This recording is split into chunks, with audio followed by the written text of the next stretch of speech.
CBN की प्रस्तुति और आप देख रहे हैं एक नई जिंदगी।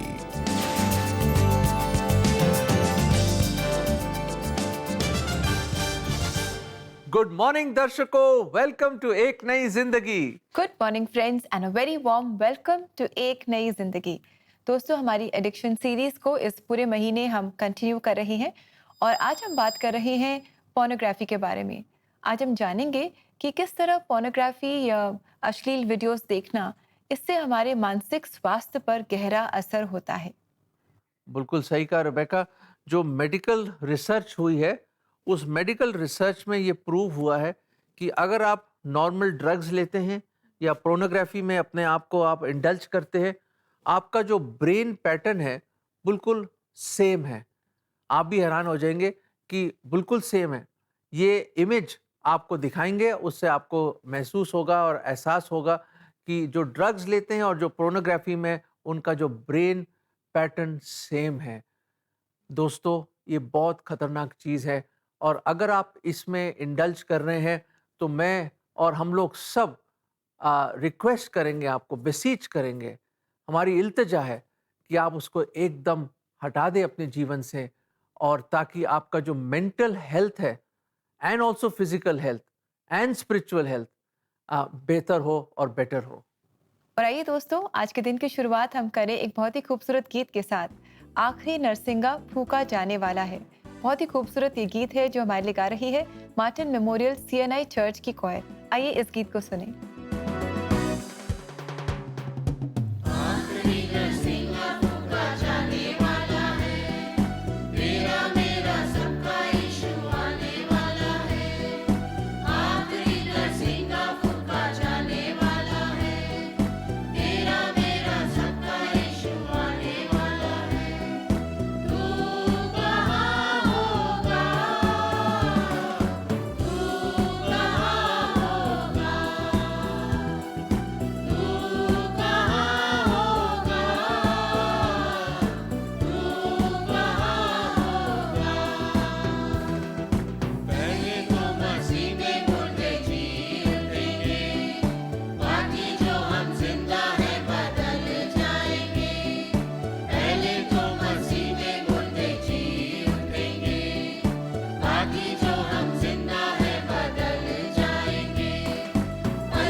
Friends, that was a wonderful song जो हमने सुना and thank you so much choir for singing so beautifully for all of us.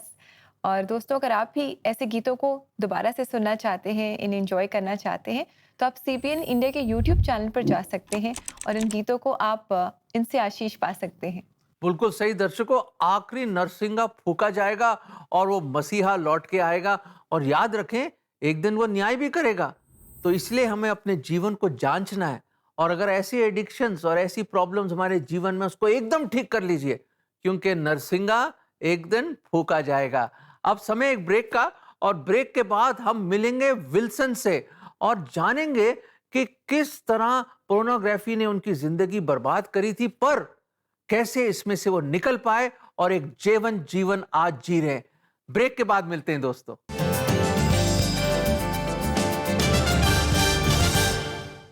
दोस्तों, इन 3 इजी स्टेप्स में आप अभी अपने काउंसलिंग स्लॉट को बुक कर सकते हैं। Step 1, go to cbnindia.org. Step 2, click on CBN special offers. And step 3, book your counseling slot.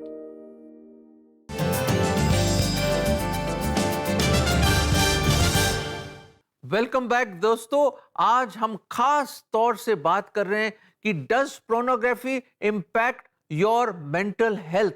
एक बहुत इंपॉर्टेंट विषय है आज का। जी बिल्कुल दोस्तों, आइए आपके लिए लेकर आए हैं एक बहुत ही इंस्पायरिंग स्टोरी। आज हम आपको मिलाएंगे विल्सन से, जिनकी लाइफ को पोर्नोग्राफी ने इस कदर अफेक्ट किया कि एक समय था कि वो अपने जीवन को भी खत्म करना चाहते थे। आइए उनकी बहुत ही इंस्पायरिंग कहानी को हम सब देखें। बाकी सभी जवान लड़कों की तरह विल्सन को भी दोस्तों के साथ घूमना और मौज मस्ती करना पसंद था, लेकिन जरा भी अंदाजा नहीं था कि कभी कभी ये मौज मस्ती और कुछ गलत दोस्त उन्हें बर्बादी के रास्ते पर भी ले जा सकते हैं। मैंने अपने कुछ दोस्तों को फिल्में देखते, फिल्मी गाने सुनते और कुछ गलत वीडियो देखते हुए देखा था। उनको देखकर और उनसे प्रभावित होकर मुझे भी वो सब जानने का मन करने लगा। इस तरह उनसे प्रभावित होकर मैंने भी वो सब देखना शुरू कर दिया। जो चीज एक जिज्ञासा के रूप में शुरू हुई थी, वो जल्द ही एक ऐसी लत बन गई जिससे विल्सन सालों तक संघर्ष करते रहे।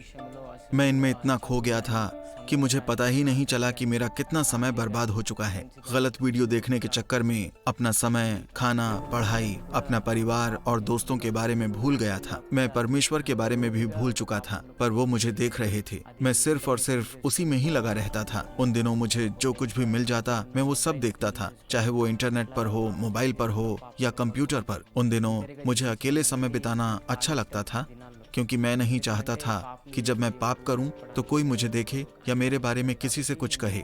इसलिए मैं ज्यादातर अपने दिन अकेले बिताना पसंद करता था। हालांकि विल्सन को ये सब गलत वीडियोस देखने में मजा आता था, लेकिन बाद में वो अपनी गलतियों के एहसास से भर गए, जिसे संभालना उनके बस में नहीं था। जब मैं वो वीडियो देखता था तो मैं सब कुछ भूल जाता था और बस वही देखता रहता था। लेकिन उसके बाद मैं अंदर ही अंदर बहुत बुरा महसूस करता था और खुद से ये सवाल करता था, क्या ये मैं ही हूँ जिसने ऐसा किया? मैंने ऐसा गलत काम क्यों किया? एक मसीही होने के बावजूद मैं ऐसा कैसे कर सकता हूँ? अपनी उदासी के इन पलों में विल्सन एक यूथ मीटिंग में गए, जिसने आखिरकार उनके जीवन को बदल दिया। जब मैं उस यूथ मीटिंग में गया, वहाँ पास्टर हमें सबोपदेशक के अध्याय 11 या 12 से वचन सुना रहे थे। उन्होंने हमसे कहा, जो तुम्हारा मन चाहे वही करो, जो तुम्हारी इच्छा हो वो करो, किंतु याद रखो तुम्हारे प्रत्येक कार्य के लिए परमेश्वर तुम्हारा न्याय करेगा। जब मैंने ये सुना तो मैं इतना डर गया कि मैं आज तक अपनी जिंदगी में कभी इतना नहीं डरा था। उसके बाद जिस पल ही मैंने ये वचन सुना, मुझे एहसास हो गया कि मैं एक पापी हूँ और बस एक प्रभु यीशु मसीह ही हैं जो मुझे क्षमा कर सकते हैं। वो मुझे जरूर क्षमा कर देंगे और मुझे स्वीकार कर लेंगे, क्योंकि नर्क सचमुच होता है। हालांकि मेरा जन्म एक मसीही परिवार में हुआ था, पर फिर भी मैंने परमेश्वर पर ध्यान नहीं दिया। जब विल्सन ने अपने जीवन में प्रभु यीशु मसीह को स्वीकार कर लिया, तो उन्हें वो आनंद और खुशी मिली जो हमें इस दुनिया में और कहीं नहीं मिलती। प्रभु यीशु मसीह को अपने जीवन में स्वीकार करने के बाद मुझे लगा कि मेरे दिल और दिमाग में मुझे जो खुशी मिली थी वो मुझे अपने पापी जीवन के दौरान कभी नहीं मिली। लेकिन जब से मैंने अपने पापों को स्वीकार किया और प्रभु यीशु मसीह को अपने उद्धारकर्ता के रूप में स्वीकार करने के बाद मुझे बड़ी शांति और खुशी का एहसास होने लगा। मुझे लगा कि कोई भी मुझसे वो खुशी और सुकून नहीं छीन सकता, जैसा कि परमेश्वर का वचन कहता है। ये मैं शब्दों में नहीं बता सकता कि मुझे कैसा आनंद और शांति मिली थी। तब मुझे एहसास हुआ कि असली खुशी आखिर होती क्या है। जैसे ही विल्सन ने परमेश्वर के वचनों को पढ़ना शुरू किया और उनके साथ समय बिताने लगे, उन्होंने सीखा कि वो कैसे पवित्रता भरा जीवन जी सकते हैं। जब मैंने परमेश्वर को जाना, उसके बाद कई बार परमेश्वर ने अपने वचन के माध्यम से मुझसे बात की। उसने मुझे एक खास वचन के माध्यम से बहुत सामर्थ्य दी, और वो खास वचन भजन संहिता के 119वें अध्याय की 9वीं आयत है, जो कहता है, जवान अपनी चाल को किस उपाय से शुद्ध रखे, तेरे वचन के अनुसार सावधान रहने से। इस वचन को पढ़ने के बाद मुझे एहसास हुआ कि एक युवा के लिए वचन पढ़ना कितना जरूरी है। इसका पालन करने से ही हमारा जीवन साफ रहेगा। आज विल्सन खुश हैं और उनको उनकी गलत लत से बाहर निकालने के लिए वो परमेश्वर के आभारी हैं, और वो प्रभु यीशु मसीह में मिली खुशी के लिए परमेश्वर की महिमा करते हैं।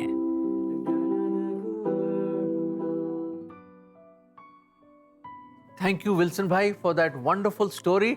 और मैं उम्मीद करता हूं कि ये नई जिंदगी जो खुदा ने आपको दी है, आप उसको बहुतायत से इस्तेमाल करेंगे प्रभु की महिमा के लिए। और भी जो लोग इसमें फंसे हुए हैं, आप एक मददगार बनेंगे, एक गुड समैरिटन बनेंगे, ताकि दूसरों को भी उसमें से आप निकाल सके। दोस्तों, अगर आप भी इस तरह फंसे हुए हो, मैं तो आपसे रिक्वेस्ट करूंगा, जैसे विल्सन गया चर्च और एक फेलोशिप में गया, आप भी मसीह लोगों से मिलिए कि वो भी आपके लिए प्रेयर करें, आपको काउंसल दें खुदा के कलाम से और परमेश्वर के बड़े अनुग्रह से और खुदा की डिवाइन इंटरवेंशन से आप भी इस लत से निकल पाएं। जी, और दोस्तों बहुत ज़रूरी है कि ऐसे समय में खास हम परमेश्वर के वचन को पढ़ें। जितना हम परमेश्वर के वचन को पढ़ेंगे, हम परमेश्वर को जानेंगे, हम सामर्थ्य पाएंगे कि हम ऐसी जो भी बुरी चीज़ें हैं इन्हें हम ना कह सकें। आप हमारा प्रोग्राम चल रहा है और आप सिस्टम उठा के बैठ गए। अरे ये वायरस आते रहते हैं, मैं जब भी देखो साफ करते रहता हूँ, फिर वायरस वायरस वायरस वायरस। तो आप एंटीवायरस नहीं है आपके सिस्टम में? और एंटीवायरस तो मैं चलाता रहता हूँ उसमें, फिर और रोज पकड़ते रहता है वायरस। क्या करें, ये वायरस पता नहीं कहां से आ जाते हैं। क्यों दर्शकों, क्या आपके भी कंप्यूटर में वायरस आते रहते हैं? क्या एंटीवायरस चलाते हैं आप? दोस्तों, मैं आपको बताना चाहता हूँ, ये जो जीवन है ना हमारा, ये जो शरीर है हमारा, शारीरिक अभिलाषाएं जो है ना, और ये जो अलग अलग किस्म के जो एडिक्शंस जो आ जाते हैं, जो कहाँ इधर से उधर से, कभी हमारे आंखों से, कभी हमारे कानों से, कभी हमारे चाल चलन से, कभी हमारे कामों से, कुछ ना कुछ ऐसी, और दिमाग में ऐसी ऐसी चीजें आ जाती हैं जो एक वायरस की तरह है, जो आपके mental health, physical health, spiritual health, emotional health को भी बर्बाद कर रहा है। मैं आपको बताना चाहता हूं, ये वायरसेस एडिक्शंस हैं, और जिस तरह हम इसमें कंप्यूटर में या जो भी आपका डेस्कटॉप हो, कंप्यूटर हो, कुछ भी हो, एंटीवायरस के आप सॉफ्टवेयर डाल के चलाते हो, बाद में वायरसेस को डिलीट कर देते हो, वैसे ही एक एंटीवायरस सॉफ्टवेयर है, और वो बहुत प्रूवन है, और सदियों से वो काम कर रहा है मेरे जीवन में भी और लाखों करोड़ों लोगों के जीवन में वर्ल्ड वाइड। और उसका जो सॉफ्टवेयर का जो वर्जन है वो हमेशा अप टू डेट रहता है, हमेशा। और कोई ऐसा वायरस नहीं है, कोई एडिक्शन नहीं है, कोई ऐसी गुनाह और पाप नहीं है जो वो डिटेक्ट नहीं कर सकता और उसको डिलीट नहीं कर सकते आप। मैं बताऊं कौन सा है?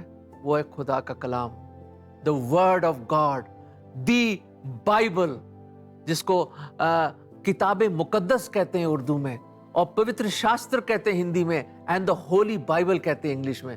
दोस्तों, क्या आप उसको रन करते हो अपने जीवन में?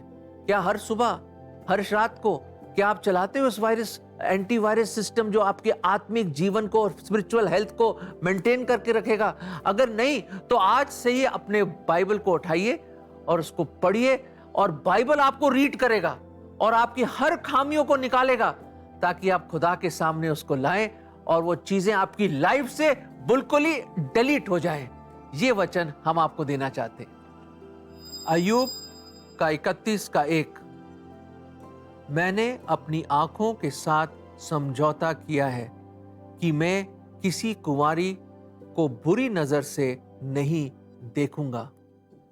दोस्तों, प्लीज कोशिश कीजिए, खुदा आपकी मदद करेगा कि आप इस आजमाइश में, इस टेम्पटेशन में ना गिरें, और आप भी वाचा बांधिए, समझौता करें कि आप कोई ऐसी चीज नहीं देखेंगे, कहीं भी नहीं देखेंगे आप। जी दोस्तों, और अगर आप या आपके कोई भी प्रियजन किसी भी तरह की एडिक्शन से स्ट्रगल कर रहे हैं और अगर आप काउंसलिंग चाहते हैं तो आप CBN इंडिया की वेबसाइट को विजिट कर सकते हैं। हमारा एड्रेस है cbnindia.org/CBN स्पेशल ऑफर्स। यहाँ जाकर आप अपने लिए, अपने लव्ड वंस के लिए फ्री काउंसलिंग स्लॉट बुक कर सकते हैं। साथ ही अगर आप प्रार्थना चाहते हैं, क्योंकि प्रार्थना में बहुत सामर्थ्य है, परमेश्वर की मदद अगर आप प्रार्थना के द्वारा पाना चाहते हैं तो please do call us for prayer on CBN prayer line. हमारा नंबर है 9910401010। और आइए दोस्तों, इस समय हम लेंगे एक छोटा सा ब्रेक और ब्रेक के बाद हम देखेंगे कि CBN फाउंडेशन इस पूरे महीने क्या क्या कर रहा है। So stay with us, we will be right back.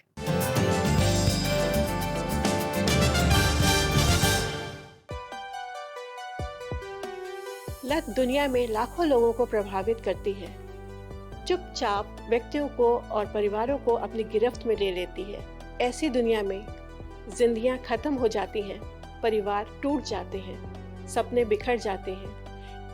लत की कोई सीमा नहीं होती। ये सभी उम्र और बैकग्राउंड के लोगों को प्रभावित कर रही है। अब समय आ गया है कि हम अपनी आवाज उठाएं और जागरूकता फैलाएं। We can shatter the stigma surrounding addiction and pave the way for understanding and compassion. आइए मिलकर नशे की जंजीरों को तोड़ें, जागरूकता फैलाएं, सुधार में सहायता करें और प्यार से एडिक्शन में लिप्त इंडिविजुअल को एक उज्जवल एडिक्शन फ्री फ्यूचर की ओर ले चलें। Together we can make a difference.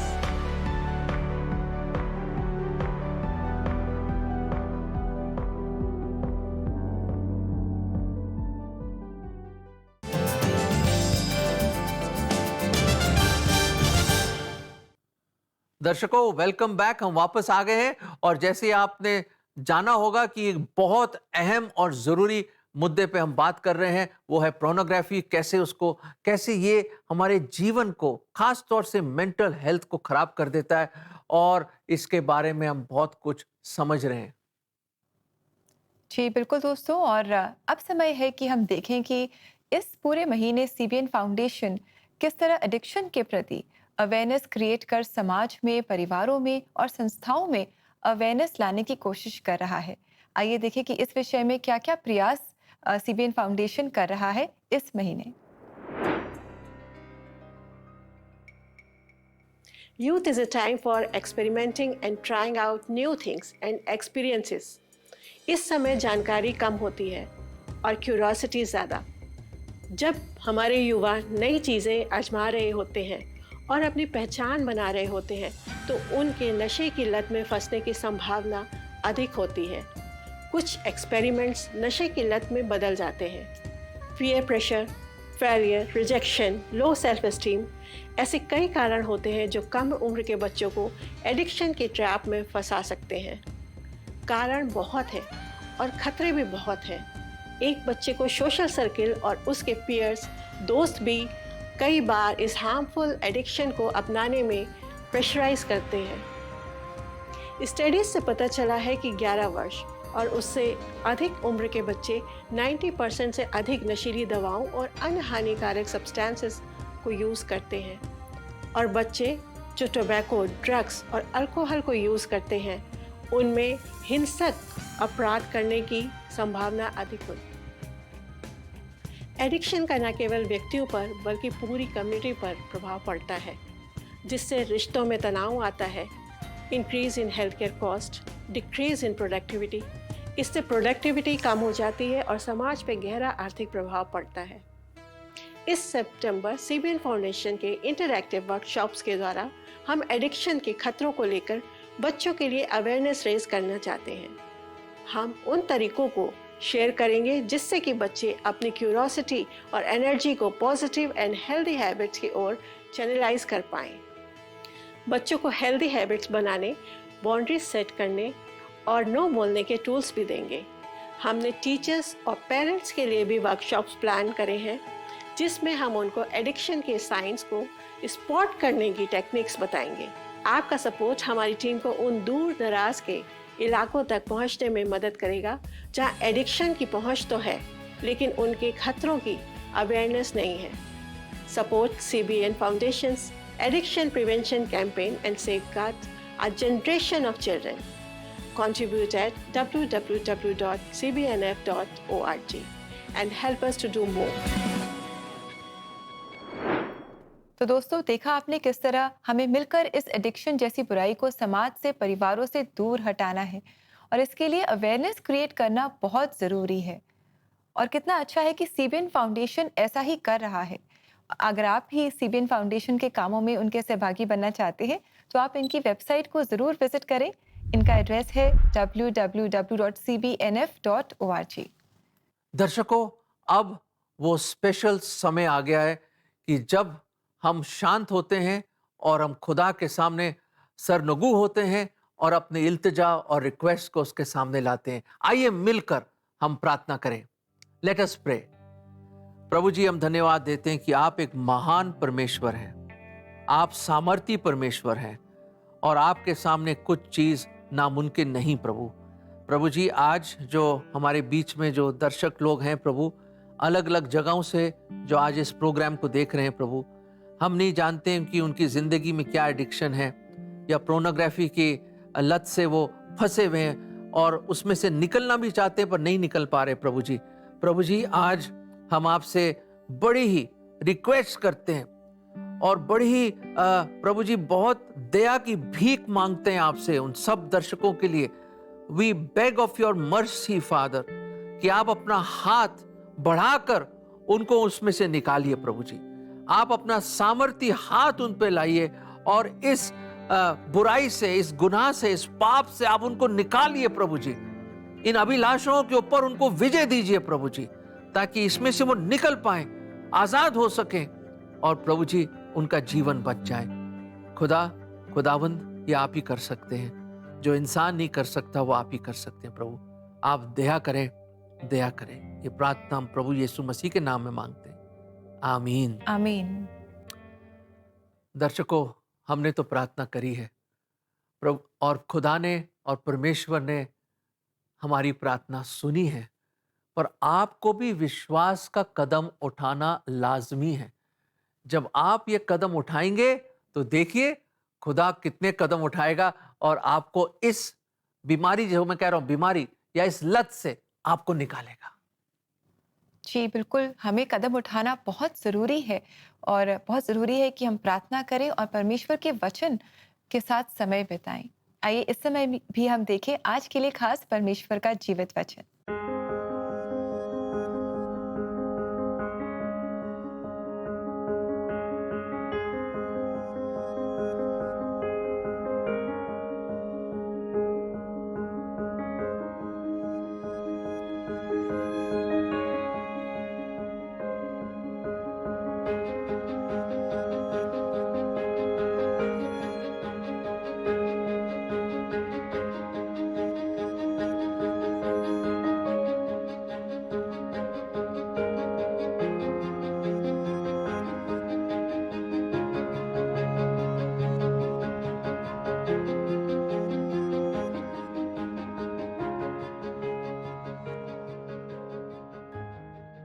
मेरे प्रिय दर्शकों, ये जो वचन है ये खुदा का वचन है। जमीन और आसमान टल जाएंगे पर ये वचन नहीं। और खुदा कहते हैं कि मैं विश्वास योग्य हूं, आई एम फेथफुल। जितनी आप आजमाइश में पड़ सकते हो उससे ज्यादा खुदा आपको आजमाइश नहीं देगा, और अगर देगा भी तो एक रास्ता निकालेगा।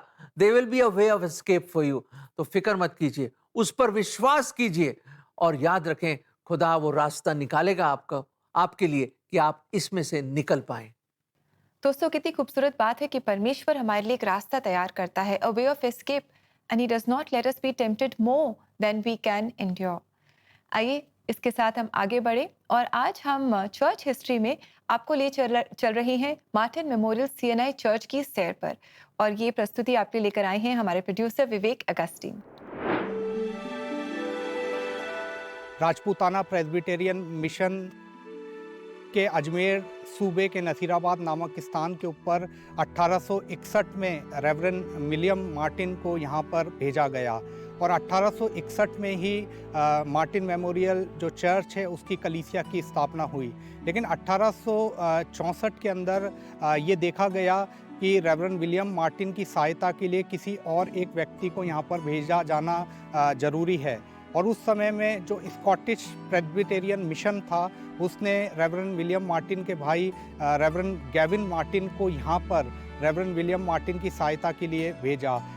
दोनों भाइयों ने यहाँ पर नसीराबाद और उसके आसपास मिलकर सेवा का कार्य प्रारंभ किया और सेवा का कार्य प्रारंभ करने के लिए उन्होंने नसीराबाद और उसके आसपास के क्षेत्रों में स्कूल और अनाथालयों को उन्होंने यहाँ पर स्थापित किया और अंतिम सांस तक दोनों जो भाई हैं रेवरेंड विलियम मार्टिन और रेवरेंड जो गैविन मार्टिन है वो यहीं पर ही रहे।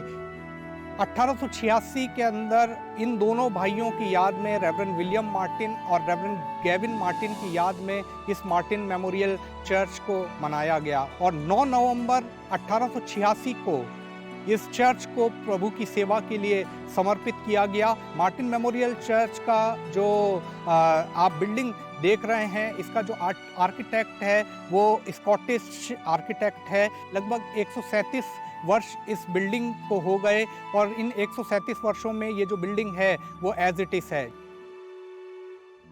आइए चलिए हम चर्च के अंदर वाले हिस्से को भी देखते हैं कि अंदर वाला जो हिस्सा है वो भी बड़ी खूबसूरती के साथ बनाया गया है। तो आइए हम अंदर वाले हिस्से की तरफ चलते हैं। अगर आप अंदर के हिस्से को देखें तो अंदर के हिस्से में जो बेंचेस इस चर्च में लगाई गई हैं ये भी 137 साल पुरानी ये बेंचेस हैं। समय समय पर इनको रिपेयर कराया गया।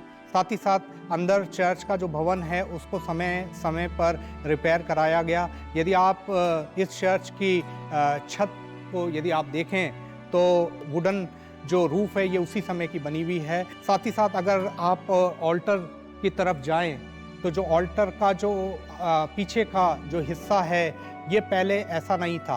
पहले जो ऑल्टर था वो बहुत छोटा था, लेकिन समय के साथ साथ इस ऑल्टर को बड़ा किया गया ताकि असुविधा ना हो। साथ ही साथ अगर आप सामने की तरफ देखेंगे तो एक क्रॉस आपको नज़र आ रहा है और ये जो क्रॉस है ये उसी समय का क्रॉस है। इस चर्च में एक और ख़ासियत है कि उस समय में कम्युनियन के लिए जो पात्र इस्तेमाल किए जाते थे वो पात्र भी अभी भी हमारे पास यहाँ पर मौजूद हैं इस चर्च के अंदर। और जब ये चर्च डेडिकेट किया गया तब उन पात्रों का इस्तेमाल किया गया। इस चर्च में अभी भी पुराना 1886 का बैप्टिज़म और जो बरियल रजिस्टर है वो भी हमारे पास मौजूद है और बरियल रजिस्टर 1886 से अभी तक भी वही बरियल रजिस्टर हम लोग इस्तेमाल कर रहे हैं। यदि आप ऑल्टर के तरफ देखें तो वहाँ पर आपको ग्लास नज़र आएंगे। साथ ही साथ जो साइड में विंडोज़ हैं ये विंडो भी उसी समय की हैं।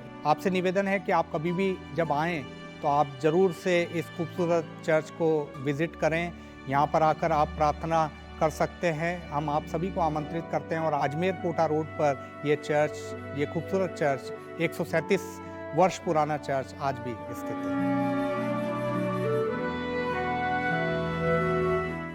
Wow, that was wonderful, and it is always good to look back in history and to know how the body of Christ has progressed over the years. और कितना अच्छा है कि जैसे वचन में हम पढ़ते हैं कि जब हम इकट्ठा होते हैं और परमेश्वर के नाम को याद करते हैं, जहाँ 2 या 3 भी इकट्ठा होते हैं वहाँ परमेश्वर खुद मौजूद होते हैं। हाँ बिल्कुल सही। और मुझे बड़ा अच्छा लगता है कि परमेश्वर की गवाही अलग अलग जगहों में परमेश्वर ने रखी है और वो एक दीपक की तरह है। It is like a light for that area. इसी तरह आप प्रभु के लिए रोशन रहें और उसकी ये रोशनी लोगों तक आप पहुंचाते रहिए। इसी के साथ समय है आपसे इजाज़त लेने का, इस फायदे के साथ कि कल फिर से मुलाकात करेंगे और तब तक के लिए take good care of yourself friends. We'll meet you again tomorrow. नमस्कार। God bless you.